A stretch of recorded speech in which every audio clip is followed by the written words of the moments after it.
എല്ലാവർക്കും നമസ്കാരം. നമ്മൾ ഇന്ന് പഠിക്കാൻ പോകുന്നത് ഇന്ത്യയുടെ ദേശീയ ഗീതമായ വന്ദേ മാതരത്തെക്കുറിച്ചിട്ടാണ്. മുൻവർഷ ചോദ്യങ്ങളിൽ വന്നിട്ടുള്ളൊരു ക്വസ്റ്റ്യനാണ്, വന്ദേ മാതരം എന്ന ഗാനം അടങ്ങിയിട്ടുള്ള നോവൽ ഏതാണ്? ഏതാണ് ആ നോവൽ? ആനന്ദമഠം എന്ന നോവലിലാണ് വന്ദേ മാതരം എന്ന ഗാനം അടങ്ങിയിട്ടുള്ളത്. ബംഗാളി ദേശീയതയുടെ ബൈബിൾ എന്ന് വിശേഷിപ്പിക്കുന്നത് എന്തിനെയാണ്? ഈ ആനന്ദമഠം എന്ന നോവലിനെയാണ്. ഇത് രചിച്ചതാണ് ബങ്കിം ചന്ദ്ര ചാറ്റർജിയാണ്. 1882 ആനന്ദമഠം എന്ന നോവല് ബങ്കിം ചന്ദ്ര ചാറ്റർജി രചിക്കുന്നത്. ഇതിലൊരു കഥാപാത്രമുണ്ട്, ഭവാനന്ദൻ. ഇദ്ദേഹം ആലപിക്കുന്ന ഒരു ഗാനം പോലെയാണ് ഈ വന്ദേ മാതരം എന്നത് ആ നോവലിൽ അവതരിപ്പിക്കുന്നത്. ഈ നോവലിൻ്റെ വിഷയം എന്താണ്? അതായത് സന്യാസി കലാപമാണ് ഈ നോവലിൻ്റെ അടിസ്ഥാന വിഷയമായിട്ട് പറയുന്നത്. പരമ്പരയായി സ്വീകരിച്ച പ്രസിദ്ധീകരണം, അതായത് ആനന്ദമഠം എന്ന നോവല് പരമ്പരയായിട്ട്, അതായത് സീരീസ് ആയിട്ട് സ്വീകരിച്ച പ്രസിദ്ധീകരണം ഏതാണ്? ബംഗദർശൻ എന്നതാണ് അതിൻ്റെ ആൻസർ. അതുപോലെ ആനന്ദമഠം എന്ന നോവൽ ഇംഗ്ലീഷിലേക്ക് തർജിമ ചെയ്തത് ആരാണ്? നരേഷ് ചന്ദ്ര സെൻഗുപ്തയാണ്. ഈ ആനന്ദമഠം എന്ന നോവലിനെ ദ അബേ ഓഫ് ബിൽസ് എന്ന പേരിലേക്ക്, അതായത് എന്ന ഇംഗ്ലീഷ് തർജിമയിലേക്ക് നരേഷ് ചന്ദ്ര സെൻഗുപ്തയാണ് ഈ ആനന്ദമഠം നോവലിനെ തർജിമ ചെയ്തിരിക്കുന്നത്.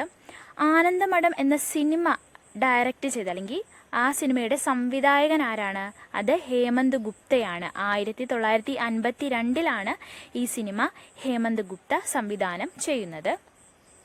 ഇനി നമുക്ക് ദേശീയ ഗീതം, അതായത് വന്ദേ മാതരത്തെ കുറിച്ചിട്ടുള്ള ഫാക്ട്സുകൾ നോക്കാം. ഇത് ഏത് ഭാഷയിലാണ് രചിക്കപ്പെട്ടിരിക്കുന്നത്? ബംഗാളി ഭാഷയിലാണ്. അതുപോലെ തന്നെ സംസ്കൃതത്തിലെ കുറേ വാക്കുകളും ഇതിൽ ഉൾപ്പെട്ടിട്ടുണ്ട്. ഇതിന് സംഗീതം നൽകിയത് ആരാണ്? ജാദുനാഥ് ഭട്ടാചാര്യയാണ് ഈ വന്ദേ മാതരത്തിന് സംഗീതം നൽകിയിരിക്കുന്നത്. ഏത് രാഗത്തിലാണ്? ദേശ് രാഗത്തിലാണ് ഇത് സംഗീതം നൽകിയിരിക്കുന്നത്. ആദ്യമായിട്ട് ആലപിച്ചത് ആരാണ്? 1896 റഹ്മത്തുള്ള സയാനി അധ്യക്ഷതയിൽ കൊൽക്കത്തയിൽ നടന്ന INCയിലാണ് രവീന്ദ്രനാഥ് ടാഗോർ ഇത് ആദ്യമായിട്ട് ആലപിക്കുന്നത്. ഇത് രണ്ടാമതായിട്ട് ആലപിക്കുന്നത് 1901 കൊൽക്കത്ത INCയിൽ ദിൻഷായി വാച്ച് അധ്യക്ഷനായിരിക്കുമ്പോഴാണ് രണ്ടാമത് ഈ ദേശീയ ഗീതമായ വന്ദേ മാതരം ആലപിക്കുന്നത്. ഇത് ആലപിക്കാനായിട്ട് 65 സെക്കൻഡാണ് ഉള്ളത്. അതുപോലെ ഭരണഘടനാ നിയമനിർമ്മാണ സഭ അംഗീകരിച്ചത്, അതായത് ഇന്ത്യയുടെ ദേശീയ ഗീതമായിട്ട് വന്ദേ മാതരത്തിനെ ഭരണഘടനാ നിയമനിർമ്മാണ സഭ അംഗീകരിച്ചത് 1950 ജാനുവരി 24 ഈ വന്ദേ മാതരം ഇംഗ്ലീഷിലേക്ക് തർജിമ ചെയ്തത് ആരാണ്? അരവിന്ദ ഘോഷാണ്. അത് mother I bow to thee എന്ന പേരിൽ അറിയപ്പെടുന്നു. ഇതിൻ്റെ പരിഭാഷ 1909 കർമ്മയോഗി എന്ന മാസികയിലാണ് പ്രസിദ്ധീകരിച്ചത്.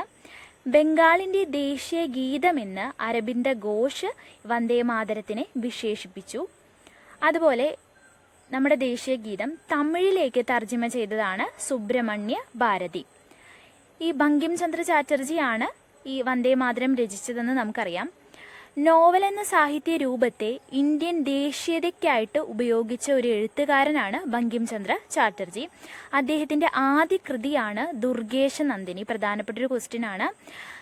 ഈ ബങ്കിം ചന്ദ്ര ചാറ്റർജിയുടെ ആദ്യ കൃതി ഏതാണ്? ദുർഗേശ നന്ദിനി എന്നതാണ്. മറ്റു പ്രധാന കൃതികളാണ് രാജ്മോഹൻ വൈഫ്സ്, വിഷവൃക്ഷം. നമ്മുടെ ദേശീയ ഗീതത്തിൽ പ്രകീർത്തിക്കപ്പെടുന്ന ആരാധനമൂർത്തി ഏതാണ്? അത് ദുർഗാദേവിയാണ്. 1947 ഓഗസ്റ്റ് 15 നമ്മുടെ ദേശീയ ഗീതം ആകാശവാണിയിൽ സംപ്രേഷണം ചെയ്യുന്നത്. അതുപോലെ വന്ദേ മാതരം പത്രം ആരുടേതാണ്? മാഡം കാമയാണ്. ഇത് പാരീസ് പ്രസിദ്ധീകരണമായിരുന്നു. അതുപോലെ ഇന്ത്യയിൽ വന്ദേ മാതരം പത്രം പ്രസിദ്ധീകരിച്ചതാരാണ്? അത് അരവിന്ദ ഘോഷാണ്. നമുക്കറിയാം അല്ലേ, വന്ദേ മാതരം ഇംഗ്ലീഷിലേക്ക് തർജ്ജിമ ചെയ്ത വ്യക്തിയാണ് അരവിന്ദ ഘോഷ് എന്ന് പറയുന്നത്. അതുപോലെ വന്ദേ മാതരം എന്നൊരു മലയാള പുസ്തകമുണ്ട്. അത് രചിച്ചത് ആരാണ്? അത് E. വാസു ആണത് രചിച്ചത്. മറ്റൊരു പുസ്തകമുണ്ട് വന്ദേ മാതരം എന്നത്. അത് രചിച്ചത് ആരാണ്? അത് ബിപിൻ ചന്ദ്രപാലാണ്. ഇത്രയും കാര്യങ്ങളാണ് ദേശീയ ഗീതം എന്ന ടോപ്പിക്കിൽ നമ്മൾ നോക്കാനുള്ളത്. ഏകദേശം എല്ലാ പോയിൻറ്സും കവർ ചെയ്തു എന്നതാണ് ഞാൻ വിചാരിക്കുന്നത്. എല്ലാവർക്കും മനസ്സിലായി എന്ന് വിചാരിക്കുന്നു. Thank you.